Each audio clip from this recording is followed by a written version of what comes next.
நீங்கள் எழுதி வைத்துக் கொள்ளுங்கள். வருங்கால அரசியல் நாம் தமிழர் கட்சி வாழ்க ஒழிக, சீமான் வாழ்க ஒழிக, இதுதான் நடக்கும். இனி வரமுறா ஒண்ணு நம்மளை வாழ்த்துவான், இல்லைன்னா திட்டுவான். இதுக்கு மேல அவனுக்கு அரசியலே இருக்கு.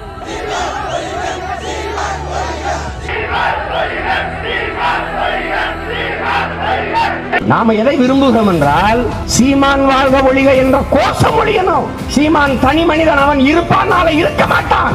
அவனை தலைமையேற்று அரசியல் செய்கிற அந்த முறை ஒழியணும். ஆனால் அவன் முன்வைக்கிற தத்துவத்தை தலைமையேற்று அரசியல் செய்கிற தூய அரசியல் முறை மலரணும். அதான் அரசியல். நான் இல்ல, நாளைக்கு இன்னொருத்த வருவான். ஆனால் என் தத்துவம், நாங்கள் முன்வைத்த நோக்கம், முழக்கம் அது சாகாது, அப்படியே இருக்கும். இது ஒரு தொடர் ஓட்டம். என் முன்னவர்கள் கொளுத்தி கொடுத்த நெருப்பு கைமாத்தி கொண்டு ஓடி வருகிறோம். இந்த தலைமுறை தமிழ் பிள்ளைகள் ஓடி வருகிறோம். எங்கள் தோள்கள் தளர்வதற்குள் வென்று விட்டால் நல்லது, இல்லை என்றால் வலிமை மிக்க இன்னொரு தலைமுறையின் தோள்களுக்கு கடத்துவோம்.